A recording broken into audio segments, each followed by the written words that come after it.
మన ప్రభువును రక్షకుడైన యేసుక్రీస్తు పరిశుద్ధ నామములో మీ అందరికీ శుభాభివందనాలు తెలియజేసుకుంటూ ఉన్నాను. ఈ యొక్క సమయంలోని కొన్ని విషయాలను నేను ధ్యానం చేయటానికి మీ మధ్యకు రావాల్సి వస్తుంది. ఏంటి ఆ విషయాలంటే, దేవుని బిడ్డలారా గమనించండి. ఈరోజు స్వస్థతలు అనేవి చాలా ప్రాధాన్యంగా క్రైస్తవ్యంలో చోటు చేసుకుంటుంది. క్రైస్తవ్యమును గురించినటువంటి ప్రస్తావన గనక మనము జ్ఞాపకం చేసుకున్నట్లయితే, స్వస్థత ఎలా కలుగుతుంది, స్వస్థత ఏ విధంగా మనకు కలుగుతుంది, అలాగే మనం ఏ విధంగా స్వస్థపరచబడగలుగుతాం అనే కొన్ని విషయాలను మనం ఈరోజు జ్ఞాపకార్థముగాను ఈరోజు మనం కొన్ని విషయాలను చర్చించుకుందాం. దేవునికి మహిమ కలుగునుగాక. రండి, యాకోబు రాసిన పత్రిక 5వ అధ్యాయము 15వ వచనాన్ని చదువుకుందాం. యాకోబు రాసిన పత్రిక 5వ అధ్యాయం 15వ వచనం. విశ్వాస సహితమైన ప్రార్థన ఆ రోగిని స్వస్థపరచును, ప్రభువు అతనిని లేపును, అతడు పాపములు చేసిన వాడైతే పాపక్షమాపణ నొందును. మరొకసారి చదువుతున్నాను, వినండి. విశ్వాస సహితమైన ప్రార్థన ఆ రోగిని స్వస్థపరచును, ప్రభువు అతన్ని లేపును, అతడు పాపములు చేసిన వాడైతే పాపక్షమాపణ నొందును అని దేవుని యొక్క వాక్యంలో స్పష్టంగా రాయబడి ఉంది. గమనించండి దేవుడి బిడ్డలారా, ఈ యొక్క సమయంలో మరొకసారి కొన్ని విషయాలను జ్ఞాపకం చేసుకోవాలని ఆశపడుతూ ఉన్నాను. ఏంటి ఆ విషయాలంటే, ఈరోజు క్రైస్తవ్యంలో బాగా పేరు పొందుతున్నటువంటి విషయం ఏంటంటే స్వస్థతను గురించినటువంటి కొన్ని విషయాలు మనం చూస్తూ ఉన్నాం, గమనిస్తూ ఉన్నాం. వాక్యం ఏమని సెలవిస్తుందంటే, విశ్వాస సహితమైనటువంటి ప్రార్థన ఆ రోగిని స్వస్థపరుస్తుంది. మరొకసారి, విశ్వాస సహితమైనటువంటి ప్రార్థన ఆ రోగిని స్వస్థపరుస్తుంది అని స్పష్టంగా యాకోబు భక్తుడు, యాకోబు అను సేవకుడు ఇక్కడ తెలియజేస్తూ ఉన్నాడు. అయితే ఈ రోజుల్లో స్వస్థత అనేది చాలా విడ్డూరంగా మారిపోయింది. ఎలా మారిపోయిందంటే, ఏమండి, అన్ని జనులు క్రైస్తవ్యాన్ని ట్రోలింగ్ చేస్తున్నారండి. ఎంత భయంకరంగా మారిపోయిందంటే, స్వస్థతావరం అని చెప్పుకుంటూ ఈరోజు క్రైస్తవ్యాన్ని శిథిల వ్యవస్థంగా మార్చివేస్తున్నారండి. దేవుని యొక్క వాక్యం అంటుంది, మీ వలనే కదా నా నామము అన్యజనుల మధ్య దూషింపబడుతున్నది. నిజంగా ఈరోజు స్వస్థతల గురించి మనం జ్ఞాపకం చేసుకుంటే, పేరు పొందిన పెద్ద పెద్ద దైవజనులందరూ, పెద్ద పెద్ద సేవకులందరూ నాకు స్వస్థతావరం ఉంది, నేను స్వస్థతావరం కలిగినటువంటి సేవకుడని పేరు చెప్పుకుంటూ ఈరోజు క్రైస్తవ్యాన్ని భ్రమ పట్టిస్తున్నారు. ఈరోజు క్రైస్తవ్యాన్ని, సంఘాన్ని చెడుపు వేస్తున్నారు. దేవునికి స్తోత్రం కలుగునుగాక. హల్లెలూయా. కాబట్టి దేవుని బిడ్డలారా గమనించండి, ఈరోజు స్వస్థత అనేది ప్రాముఖ్యమైపోయిందండి. ప్రతి ఒక్క సేవకుడు, మీరు గమనించండి, ప్రతి ఒక్క సేవకుడిని కాదు కానీ, నేను అందరి సేవకుని గురించి నేను మాట్లాడట్లేదు, కొంతమంది సేవకుల్ని ఈరోజు మీ మధ్యకు నేను తెస్తాను. దేవునికి స్తోత్రం కలుగును గాక.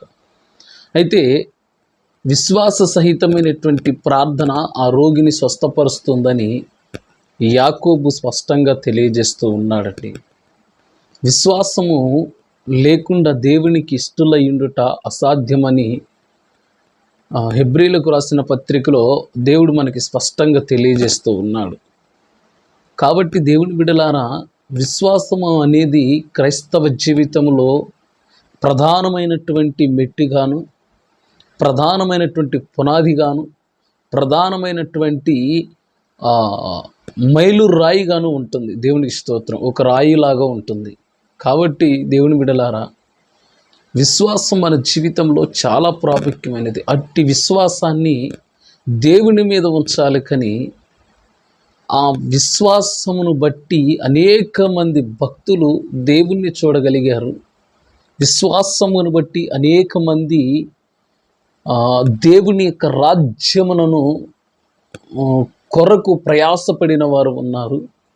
విశ్వాసమును బట్టి అనేక మంది దీవించబడ్డారు, ఆశీర్వదించబడ్డారు. మనం హెబ్రీలకు రాసిన పత్రికలోని 9, 10, 11 అధ్యాయాలు మనం గమనించినట్లయితే అక్కడ ఈ 3 అధ్యాయాల్లోని విశ్వాసమును గురించి పౌలు గారు ఎంత స్పష్టంగా తెలియజేస్తారో, ఎంతమంది భక్తులు ఈ యొక్క విశ్వాసమును గురించి ప్రస్తావన తీసుకొని వచ్చి విశ్వాసములో వారు ఎలా ఆశీర్వదించబడ్డారు, విశ్వాసమును బట్టి వారు ఎలా దీవించబడ్డారు, విశ్వాసమును బట్టి వాళ్ళు ఈ దేవునితో ఎలా నడిచారు, విశ్వాసమును బట్టి వాళ్ళు దేవునితో ఎలా సహవాసము చేశారు, ఎలా దీవించబడ్డారు అనేది పౌలు గారు స్పష్టంగా హెబ్రీలకు రాసిన పత్రికలో తెలియచేస్తూ ఉన్నాడండి. కాబట్టి దేవుని బిడ్డలారా, ఈ సమయంలో కొన్ని విషయాలను మనం పరిశీలన చేసుకుందాం. ఏవండి, ఈ రోజుల్లో సేవకులు ఏం చేస్తున్నారో తెలుసా? స్టేజీ మీదకి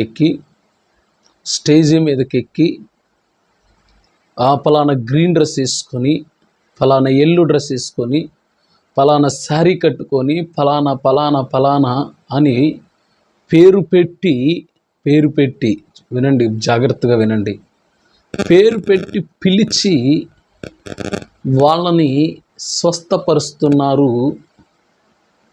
మనం చూస్తూ ఉన్నాం. దాంట్లో ప్రథమ ముఖ్యుడుగాను బెల్లంపల్లిలో పరిచర్య చేస్తున్న సేవకుడు, హైదరాబాదులోను ఘనంగా సేవ జరిగిస్తున్న సేవకుడైనటువంటి మన బెల్లంపల్లి ప్రవీణ్ కుమార్ అయ్యగారు. ఈ అయ్యగారు స్టేజ్ మీదకి ఎక్కి పేరు పెట్టి పిలుస్తాడండి. పేరు పెట్టి పిలిచి, ఓ రికారకర షందరిక రిబారారాందరిక, oh Jesus thank you, fire fire fire అనుకుంటారు. ఏమండి, ఫైర్ ఫైర్ ఫైర్ అనుకుంటారు.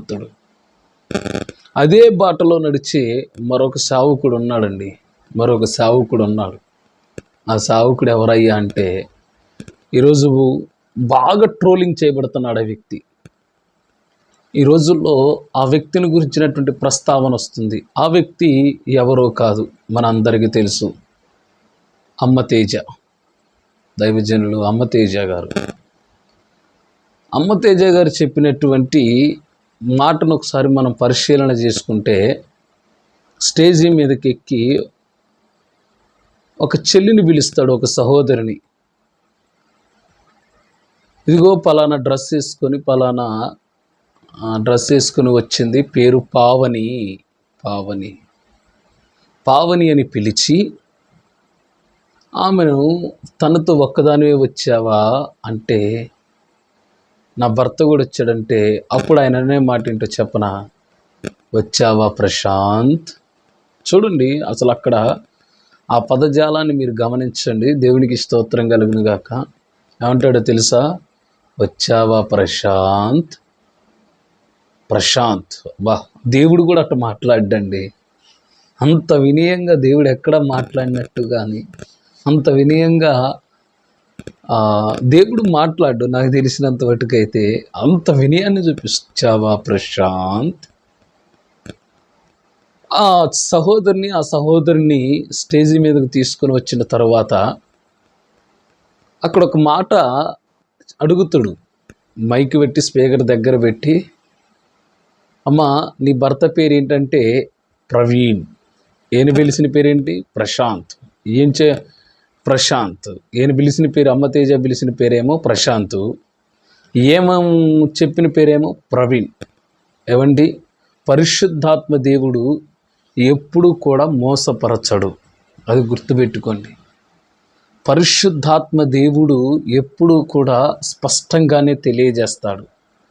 అననీయ సప్పీరాలను వారు పొలం అమ్మినప్పుడు వారు అమ్మిన దాంట్లో కొంత భాగమును ధనమును దాచుకొని ఉంటే వారు పేతురు పాదాల దగ్గర పెట్టడానికి కానీ పేతురు దగ్గరికి వెళుతుంటే పరిశుద్ధాత్మ దేవుడు అంతకు ముందే వారితో మాట్లాడుతాడు. పేతురు అననీయ సప్పీరాలు తన భాగములో, తన అమ్మిన పొలములో భాగములో నుంచి కొంత డబ్బును తీసుకుని వచ్చారు, తనకి ఇవ్వాలని తీసుకుని వస్తున్నారంటే అప్పుడు పరిశుద్ధాత్మ దేవుడు అంటాడు, వారు నీతో అబద్ధం ఆడుతున్నారని పరిశుద్ధాత్మ దేవుడు అక్కడ స్పష్టంగా తెలియజేస్తున్నాడు అండి. పరిశుద్ధాత్మ దేవుడు అక్కడ స్పష్టంగా తెలియజేస్తూ ఉన్నాడు. అననీయ సప్పీరాల్ని ఆ తర్వాత పేతురు మాట్లాడిన తర్వాత వారు అక్కడే చనిపోయారు. మళ్ళీ ఆ తర్వాత తీసుకొచ్చి భార్య కూడా మోసం చేసి చెప్పింది. ఈరోజు అననీయ సప్పీరాలను పోల్చుకోవాలంటే అమ్మతేజాను ఆమె భార్య గారు, అలానే అననీయ సప్పీరాలతో పోల్చుకోవాలి అనుకుంటే మన బెల్లంపల్లి ప్రవీణ్ కుమార్ గారు, సిస్టర్ షారూన్ గారు. నిజమండి, నిజం ఏమండి. మా ఖమ్మంలో ఆయన ఒక మీటింగ్లు పెట్టినప్పుడు ఒక ప్రవచనం చెప్పాడు. ఏంటి ఆ ప్రవచనం అంటే, ఈ ఎలక్షన్లు కాకముందు, ఎలక్షన్లు అప్పటికి ప్రారంభం కాలేదు, ఆయన చెప్పినటువంటి ప్రవచనం, ఆయన చెప్పినటువంటి మాట ఏంటంటే, కారు రోడ్డు మీద సయ్యన పోతుంది, జీయ జీయ జీయ అని అనుకుంటూ వెళ్ళిపోతుంది, ఫ్యాను తిరుగుతూ ఉంటుంది, ఆంధ్రాలో ఫ్యాన్ తిరుగుతూ ఉంటుంది అన్నాడు. ఏమండి, కమలం మరలా వికసిస్తుంది. అసలు ఆయన చెప్పేదానికి చేసేదానికి అరే బాబా అనుకున్నా నేను. దేవునికి స్తోత్రం కలుగును గాక. ఏమండి, ఈ వీడియో మీరు చూడండి, యూట్యూబ్లలో కూడా హోల్సేల్ అవుతుంది. అటువంటి మధ్యకాలంలో వైఎస్ఆర్సీపీ ఓడిపోయినప్పుడు దీన్ని ట్రోలింగ్ చేశారు. అలాగే మన తెలంగాణలో కేసీఆర్ గారు ఓడిపోయినప్పుడు ట్రోలింగ్ చేశారు ఈ వీడియోని. ఏమండి, ఏంటండి క్రైస్తవ్యం ఎటుపోతుంది?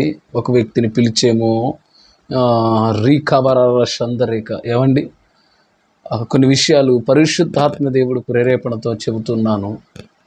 భాషలు మాట్లాడాలి కానీ ప్రతి ఒక్కరూ మాట్లాడే భాష కాదండి. ఈరోజు స్వస్థపరిచే సావుకులు మీరు చూడండి అండి, వాళ్ళు ఏ చెప్పినా సరే రీకాబారరందరిక శాందరిక రీకాబారరందరి, ఇవి ఏ పదాలు, ఇదే వారి భాష. నేను భాషలకు వ్యతిరేకిని కాదు, కానీ భాషలు మాట్లాడడం తప్పు కాదని నేను చెప్పట్లేదు. కానీ బైబిల్ స్పష్టంగా తెలియజేస్తుంది, మీరు భాషలు మాట్లాడాలి, ప్రవచించాలి, అనేకమైనటువంటి సాక్షార్థముగా మీరు ఉండాలని. కానీ ఈరోజు నేను చెబుతున్నానండి, ఈరోజు నేను అడుగుతున్నాను ఒక ప్రశ్న. అపోస్తులు పరిచర్య చేసిన కాలంలో కానీ, అలాగనే యేసు ప్రభు వారు కానీ, నా సవాల్ ఇది, నేను పెట్టినటువంటి అంశం ఏంటంటే, పేరు పెట్టి పిలిచి స్వస్థపరిచే దైవజనులకి ఇదే నా సవాల్. నా సవాల్ ఏంటంటే, ఒకటి, ఫస్ట్ ఆఫ్ ఆల్, బైబిల్ గ్రంథంలో ఎక్కడైనా ఏ వ్యక్తినైనా పేరు పెట్టి పిలిచి స్వస్థపరచనట్లు నాకు ఒక రిఫరెన్స్ చూపించండి, ఒక ఆధారం చూపించండి. ఏమండి, అర్థమవుతుందా? బైబిల్ గ్రంథంలో ప్రవక్తలు కానీ, అదేవిధంగా యేసు ప్రభు వారు కానీ, అదేవిధంగా యేసు ప్రభు కొరకు ప్రాణాలు సహితము ఉన్నదంతా ఊడ్చుకొని అమ్మివేసి యేసును వెంబడించి యేసు ప్రభు కొరకు ప్రాణాలు పెట్టేంత అర్పించే ప్రాణాలు పెట్టేంత కలిగినటువంటి శిష్యులను కానివ్వండి, అపుస్తులు కానివ్వండి, పౌలు గారు కానివ్వండి, ఎక్కడైనా సరే ఏ వ్యక్తినైనా పేరు పెట్టి పిలిచి స్వస్థపరిచినట్లుగా బైబిల్ గ్రంథంలో రాయబడి ఉందా? దేవుడే సాక్షాత్తు సర్వసృష్టికర్త, ఆదిలో వాక్యముడిన, వాక్యమే దేవుడయుండిన, ఆ వాక్యమే శరీరధారియే, కృపాసత్య సంపూర్ణుడై మన మధ్యలో నివసింపవచ్చిన యేసుక్రీస్తు, ఆయన కూడా పేరు పెట్టి పిలిచి స్వస్థపరిచినటువంటి దాఖలు ఏవైనా బైబిల్ గ్రంథంలో ఉన్నాయేమో స్పష్టంగా నాకు ఒక రిఫరెన్స్ ఇవ్వండి. మీరు ఆ రిఫరెన్స్ ఇస్తే దాన్ని బట్టి నేను మాట్లాడతాను. ఇంకొకటి, మీరు అనుకోవచ్చు, లాజర్ని పిలిచాడు కదండి, యేసు ప్రభువారు సమాధిలో చనిపోతూ లాజరు చనిపోయినప్పుడు మార్తా మరియ వచ్చి, అయ్యా నువ్వు ఇక్కడ కనుక ఉంటే నా తమ్ముడు చనిపోయేవాడు కాదు, నా తమ్ముడు బ్రతికి ఉండేవాడేమని ఆ అక్క చెల్లెలు మాట్లాడుతూ యేసుప్రభు వారితో అంటే, అప్పుడు యేసుప్రభు వారు అంటారు, అక్కడికి వెళ్ళి సమాధిలో ఉన్నటువంటి లాజరు బయటికి రా అంటారు. ఒక మాట ఇక్కడ నాదొక ప్రశ్న, లాజరు ఎవరో యేసు ప్రభు వారికి తెలియదంటారా? ఏమండి, లాజరు ఎవరో యేసు ప్రభు వారికి తెలియదా? అదొక ప్రశ్న. లాజరుతో దేవుడు ఎప్పుడు మాట్లాడలేదా? యేసు ప్రభు వారు ఇంచుమించు మార్తా మరియల ఇంటికి వెళ్ళాడు. యేసు ప్రభు వారు కొన్ని సందర్భాల్లో వారితో మాట్లాడినట్టు కూడా మనకు కనబడుతూ ఉంటాయి. ఏమండి, లాజరు పేరు యేసు ప్రభు వారికి తెలుసు. లాజరు పేరే కాదండి, ఆయన నా పేరు కూడా ఆయనకి తెలుసు. ఎందుకంటే ఆయన సర్వమును ఎరిగిన దేవుడు. మనము కూర్చుండుట, మనము లేచుట, మనం నవ్వుట, మన పడక, మన స్థితి, మన గతి, మనం ఏం చేస్తున్నామో, ఏం చేయబోతున్నామో, మనం దేవుని కొరకు బ్రతుకుతున్నామా, దేవుని కొరకు సేవ చేస్తున్నామా, దేవుని కొరకు చనిపోతామా అనేది సమస్తం కూడా ఆయనకు తెలుసు. కాబట్టి గమనించండి, యేసు ప్రభువారు లాజరును పిలిచాడు, మంచిది, పిలిచి చనిపోయిన వాడిని సహితం లేపగలిగాడు. నేను ఒక సవాల్ విసురుతున్నాండి. సరే, యేసు ప్రభు పేరు పెట్టి పిలిచాడు కాబట్టి మీరు కూడా ఒక వ్యక్తి చనిపోయినప్పుడు, ఏమండి, ప్రవీణ్ గారు కానీ, అమ్మతేజ గారు కానీ, ఇంకొక ఆయన మా ఖమ్మంలో హోల్సేల్ అవుతున్నాడు ఈ మధ్యనే, పాల్ పృథ్వీ గారు కానీ, శ్యామ్ కిషోర్ కానీ, లేకపోతే ఇంకొక ఎవరెవరో ఖమ్మంలో వచ్చి కొంచెం స్వస్థతలు చేస్తూ ఉన్నారు. వాళ్ళకి ఇదే నా సవాల్. ఎవడైనా చనిపోతే దయచేసి వారి దగ్గరికి వెళ్ళి పేరు కనుక్కొనైనా సరే వాళ్ళని లేపండి. నిజంగా అప్పుడు మీరు దేవుని ప్రవక్తలని, దేవుని సేవకులని నేను నమ్మి మీకు నా జీవితం అంతా ఓడగం చేస్తాను. ఇదొకటి, ఇదే నా సవాల్, ఇది నా సలహా. చనిపోయిన ఉండి దగ్గరికి వెళ్ళి లేపండి. అవండి, ఇంకొకటి, ఈ మధ్య పేరు పెట్టి పిలవటం బాగా అలవాటైపోయింది. అదేంటంటే యేసుప్రభు అని లాజరు పిలిచాడు. అలాగే గెరాసేనుల ప్రాంతానికి వెళ్ళినప్పుడు నీ పేరేమి అని అడిగారు కదా, యేసుప్రభు వారి పేరు అడిగాడు కదా, నేను అడగటం తప్పే ఉందని ఇదో కొత్త లాజిక్ తీస్తున్నారు. దేవునికి స్తోత్రం కలుగునుగా. అడిగాడు నీ పేరేంటంటే వాడు చెప్పినటువంటి సమాధానం, అనగా వాళ్ళలో ఉన్నటువంటి దురాత్మ చెప్పినటువంటి, దెయ్యం చెప్పినటువంటి సమాధానం ఏంటంటే, నేను సేన అన్నారు. సేన అంటే ఏంటి? అనేక మంది, అనేక దెయ్యముల సమూహము. ఈ అనేక దెయ్యముల సమూహమును మేము ఉన్నామంటే అప్పుడు అవి ఏమంటున్నాయో తెలుసా? ప్రభువుని వేడుకుంటున్నాయండి. సర్వోన్నతుడైన దేవుని కుమారుడా, నాతో నీకేమీ, ఇంకా మా సమయం ఇంక రాలేదు కదా, మమ్మల్ని ఎందుకు బాధించడానికి వచ్చినావా అంటే ప్రభువుని వేడుకుంటున్నాయి. అయ్యా, నువ్వు వెళ్ళగొడితే వెళ్ళగొట్టినవు కానీ దయచేసి అక్కడ పందులు వేస్తున్నాయి కదా, ఆ పందులలోనికి పంపించండి అని ప్రభువుని బతివులాడుతున్నాయండి. ఏమండి, దెయ్యాలు దేవునికి భయపడతాయి. ఒకసారి కొంతమంది శిష్యులు స్వస్థపరుస్తుంటే ఒక దెయ్యాలు అంటాయి, నేను యేసుని ఎరుగుదును, పౌలుని ఎరుగును, మీరెవరని వాడి మీద దాడి చేసింది. వాళ్ళ మీదకు దాడి చేసింది. అంటే నేను చెప్పే విషయం ఏంటంటే, పౌలు గారు దెయ్యాలకి తెలుసు, యేసుక్రీస్తు ఎవరో దెయ్యాలకు తెలుసు. నిజంగా మీరు దెయ్యాలను వెళ్ళగొట్టే శక్తి కనుక మీలో ఉంటే, మీలో ఉంటే. వచ్చినోడే ఎందుకు ఇంకోటి దగ్గరికి ఎందుకు వెళ్తాడు? ఇలాంటి వీడియోలు బొచ్చెడు ఉన్నాయి. ఇప్పుడు హిందువులు హైందవ సోదరులు ట్రోలింగ్ చేస్తున్నారు. నిన్ను ఎక్కడో చూశానే అని సినిమా డైలాగులు పెట్టి హిందూ సోదరులు ఏం చేస్తున్నారంటే ట్రోలింగ్ బాగా చేస్తున్నారు. కాబట్టి దేవుని బిడ్డలారా గమనించండి, దేవుని యొక్క వాక్యము ఏం చెబుతుంది, మనం ఎలాగ ఉంటున్నాం.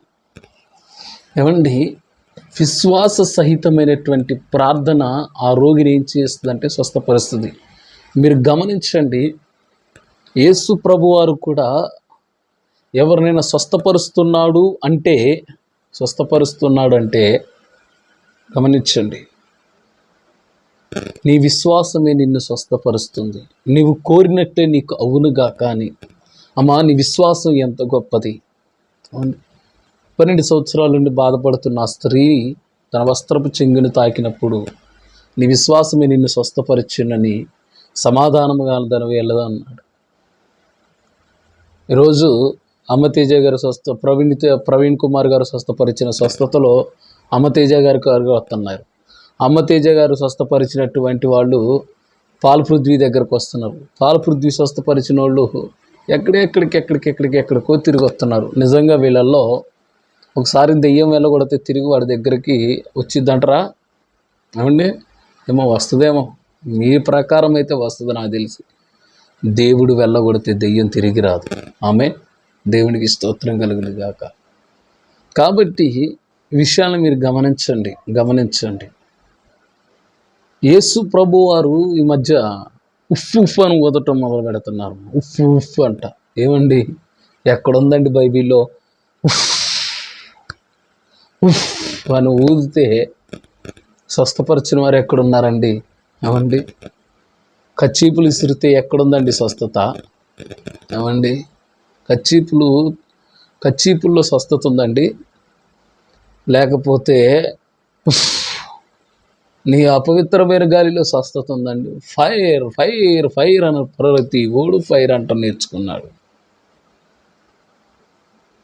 ఏదో ప్రపంచంలో వీళ్ళు మాత్రమే పరిశుద్ధులు అన్నట్లుగా, వీళ్ళు మాత్రమే స్వస్థపరిచే దైవజనులు ఫీల్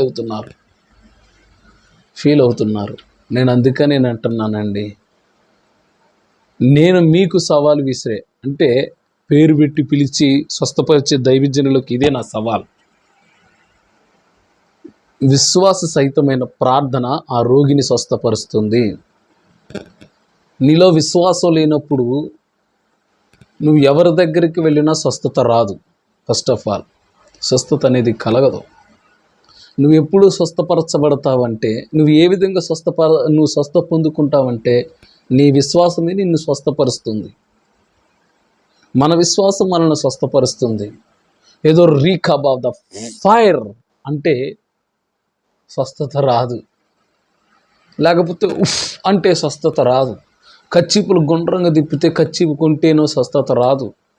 ఇవ్వండి, ఇంకొకటి నూనె పెట్టి రాయటం, అది బైబిల్ చెబుతుంది కదా. ఎవడైనా రోగి ఉన్న ఎడల, యాకోబు పత్రికలో ఎవడైనా రోగి ఉన్నాడు ఎడల సంఘ పెద్దలు పిలిపించుకొని వాడు నుదుటిన నూనె రాయమని ఉంది. మంచిది. సంఘ పెద్దలు వెళ్తున్నారా? అసలు మనకు సంఘ పెద్దలే లేరా. మనకు మనమే బాసు, మనకు మనమే కింగ్డమ్స్, మనకు మనమే కింగ్లు, మనకు మనమే లార్డ్లు. ఏమండి, మనకు మనమే దేవుళ్ళు. మనకు సంఘ పెద్దలు ఏడున్నారు? అమ్మగారే ప్రార్థన చేయాలా, అయ్యగారే ప్రార్థన చేయాలా? సంఘ పెద్దలు చేయరు ప్రార్థన. రండి, సంఘ పెద్దలు పిలిపించుకొని ప్రార్థన చేస్తే అది ఎంత గొప్ప మీలు అంత అండి స్పష్టంగా తెలియజేస్తుంది కదా లేఖనం. సంఘ పెద్దలను పిలిపించాలని అంటుంది. కాబట్టి దేవుని బిడ్డలారా, విషయాన్ని మీరు గమనించండి. ఈరోజు క్రైస్తవ్యాన్ని భ్రష్ట పట్టిస్తున్నటువంటి పేరు పెట్టి పిలిచే దైవజనులకు ఇదే నా సవాల్. ఏంటి సవాల్ అంటే, యేసు ప్రభు వలె మీరు బతకాలి. ఫస్ట్ ఆఫ్ ఆల్ యేసు ప్రభు వలె మీరు జీవించాలి. అసలు సిసలైనటువంటి సవాల్ ఏంటంటే, మీరు స్వస్థపరుస్తున్నారు, మంచిదే. దేవునికి స్తోత్రం కలుగును గాక. నేను కాదనట్లేదు. యేసు ప్రభు వారు కానీ శిష్యులు కానీ ఏదైనా ఫంక్షన్ హాల్ తీసుకొని స్వస్థపరిచారా? యేసు ప్రభు వారు కానీ శిష్యులు కానీ పెద్ద పెద్ద మీటింగులు పెట్టి స్వస్థపరిచారా? యేసు ప్రభు వారు కానీ శిష్యులు కానీ వాళ్ళు ఏమైనా దశంభాగాలు ఇవ్వమని అడిగారా?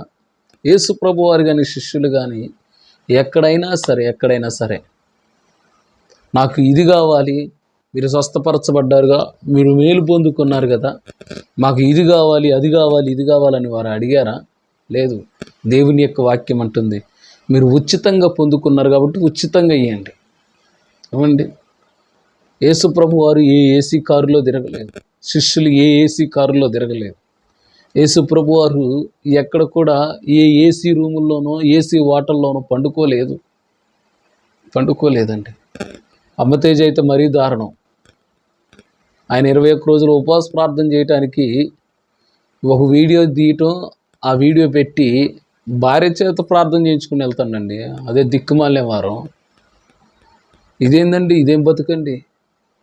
నువ్వు ప్రార్థన చేయాలనుకుంటే నువ్వు ఉపవాసం ఉన్నప్పుడు నీ గదిలోనికి వెళ్ళి నువ్వు ప్రార్థన చేయాలి. దేవుని యొక్క వాక్యం అంటుంది, నీ తండ్రికి నీ తెలియబడినట్లు ఉపవాసం ఉండాలని తెలియబడుతుంది. కానీ అరే భార్య చేత ప్రార్థన చేసుకుంటే దరిద్రం వ్యాపారం కింద నాకు అర్థం కావటం లేదు.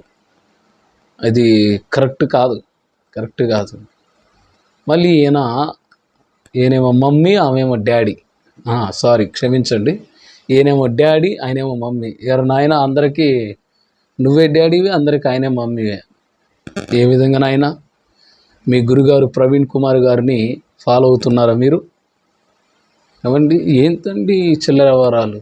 బతకటానికి, తినటానికి కష్టపడి సేవ చేయండి. సేవ చేసి ఆత్మల్ని రక్షించండి. మీరు స్వస్థపరిచేవాడు కానీ, మీరు వాక్యం చెప్పి మార్చినవాడు ఎవడూ లేడు అక్కడ. మీరు కష్టపడి సేవ చేసి రక్షించిన ఆత్మ ఒక్కటి కూడా అక్కడ లేదు.